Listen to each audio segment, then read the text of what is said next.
अस्सलामुअलैकुम दोस्तों, education for all forum के ऑफिशियल यूट्यूब चैनल पर एक नई वीडियो के साथ आपकी खिदमत में हाजिर हैं। कुछ फैसले किए हैं और जो हमने कुछ तब्दीलियां की हैं, और जो तब्दीलियां की हैं वो ये है कि 9-10 यानी कि 9वीं और मैट्रिक का इम्तिहान जो है वो इलेक्टिव सब्जेक्ट्स में लिया जाएगा, उन मज़ामीन में जो बच्चों ने चूज़ किए हैं, और उसके साथ मैथमेटिक्स जो सब के लिए यकसा है वो भी उसका भी इम्तिहान होगा। यानी कि 9वीं 10वीं का इम्तिहान जो है वो 4 मज़ामीन में होगा, बाकी जो मज़ामीन है उनमें नहीं होगा, इलेक्टिव सब्जेक्ट्स और मैथमेटिक्स। 11वीं 12वीं का जो इम्तिहान है वो सिर्फ इलेक्टिव सब्जेक्ट्स में होगा, और ये हमने इसलिए भी सोचा है कि इलेक्टिव सब्जेक्ट्स का कि अगर किसी ने डॉक्टर बनना है तो उसने बायोलॉजी ली हुई है, उसने केमिस्ट्री ली हुई है वगैरह, किसी ने इंजीनियर बनना है तो उन्होंने और फिज़िक्स और बाकी सब्जेक्ट्स लिए हैं।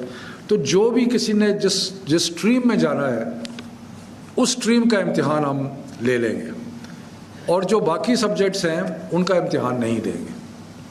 तो ये इससे स्टूडेंट्स के लिए कुछ आसानी जो है वो पैदा होगी। और दूसरा जो आसानी हमने पैदा की है, क्योंकि हम एग्ज़ाम शुरू कर रहे थे, सारे पाकिस्तान के बोर्ड जो थे वो 24 जून से इम्तिहान शुरू कर रहे थे। अब हमने उन्हें कहा है कि 10 जुलाई के बाद आप इम्तिहान शुरू करें, यानी कि मज़ीद 2-3 हफ्ते जो है वो बच्चों को मिल जाएंगे तैयारी करने के लिए। और तीसरा, हमने बोर्ड्स को ये भी कहा है कि एक पर्चे और दूसरे पर्चे में थोड़ा सा वक्फा भी रखें ताकि हो।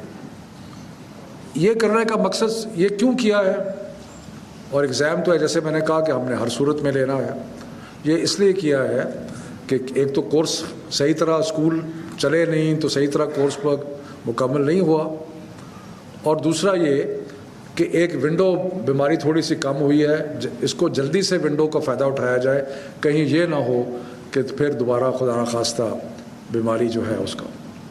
इसका एक और फ़ायदा ये है, अच्छा हाँ, इसके अंदर इम्पॉर्टेंट पॉइंट ये है कि डेट का मैंने आपको बता दिया, सब्जेक्ट का बता दिया।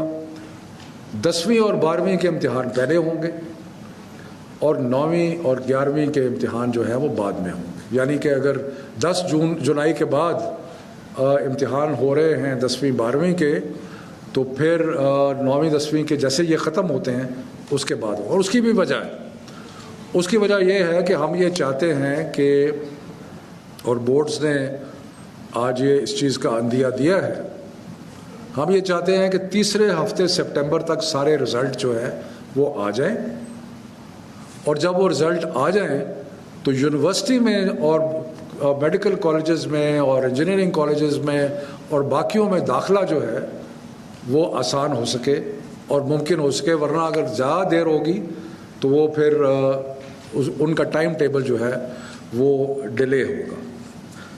तो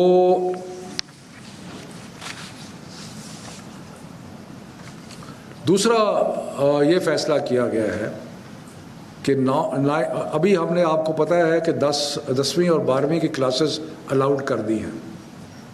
दूसरा हमने फैसला ये किया है कि हमने 9वीं और 11वीं की क्लासेस भी अलाउ कर दी हैं, ताकि ये बच्चे जिन्होंने इम्तिहान देना है इनको इनकी जितनी भी पढ़ाई मुमकिन हो सके वो हो, और वो स्कूल में आएँ और आके अपने टीचर से मिले, और जो भी ओला मजलिस जमहूरियत उज़्बेकिस्तान और इज़्ज़त मआब डॉक्टर हादी सलमान, पूर्व सेक्रेटरी जनरल ECO, मुअज़्ज़ज़ अरकान पार्लियामेंट, मुअज़्ज़िज़ीन काबिल एहतराम मेहमान गिरामी और मुअज़्ज़ज़ ख़वातीन व हज़रात, अस्सलाम वालेकुम।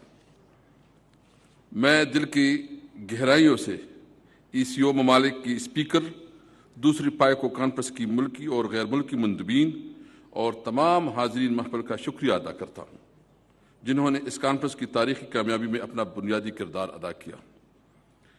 इस हवाले से सबसे पहले तो मैं मुहतरम वज़ीर-ए-आज़म जनाब इमरान खान का इंतहाई मशकूर हूँ जिन्होंने अपनी इंतहाई मसरूफियात में से खास इस कॉन्फ्रेंस की इख्तितामी तकरीब के लिए वक्त निकाला। आप सब ख्वातीन हजरात आगाह हैं कि बरादर मुल्क ताजिकिस्तान के मुअज़्ज़ज़ सदर आज ही पाकिस्तान, तो फिर हमारे लिए स्कूल्स को और यूनिवर्सिटीज़ को और बाकी तालीमी इदारों को खुला रखना जो है वो आसान हो जाएगा। उसके अलावा जो हमने यूनिवर्सिटीज़ से ये भी गुजारिश की है, और मैं उसका सिर्फ पहले भी कहा है दोबारा, कि जो ए लेवल के बच्चे अक्टूबर नवंबर में इम्तिहान दे रहे हैं उनको यूनिवर्सिटीज़ कंसिडर करेंगी प्रोविजनल एडमिशन के लिए।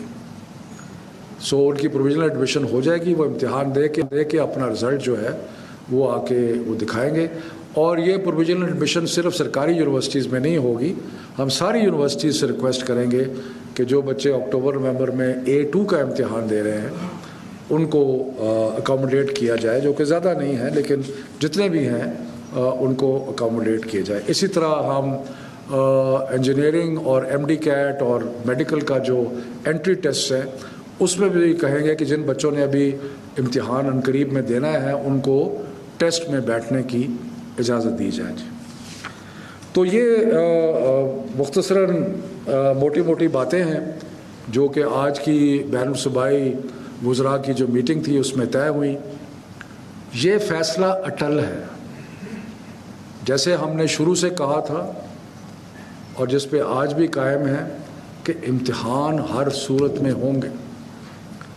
इसी तरह हमने बहुत सारे बच्चों के जायज़ मुतालबा जो थे उनको मद्देनज़र रख के जो फ़ैसले किए कि इम्तिहानात जो है उनके मज़ामीन कम कर दिए हैं, डेट शीट को आगे कर दिया है, डेट शीट में वक्फ़ा जो है उसको बढ़ा दिया गया है। ये सारी चीज़ें जो है वो इसलिए आसानी पैदा की है, लेकिन अब इसमें फ़ैसले में कोई तब्दीली नहीं होगी। और उस पर ना पहले हमने दबाव बर्दाश्त किया है, दबाव जो है उसको अपने ऊपर हावी होने दिया है और ना ही आइंदा होगा। ये फ़ाइनल फ़ैसला है, बच्चों के मुस्तकबिल का फ़ैसला है, बच्चों की पढ़ाई का फ़ैसला है और उनकी बका का फ़ैसला है। तो ये फ़ैसले जो है आज किए, बाद अगर सवालात हैं तो कोई कर लें। दोस्तों, अगर आपको हमारी वीडियो अच्छी लगे तो हौसला अफजाई के लिए हमारी वीडियो को लाइक करें, शेयर करें, कमेंट्स दें और हमारे चैनल को सब्सक्राइब करें। पाकिस्तान जिंदाबाद।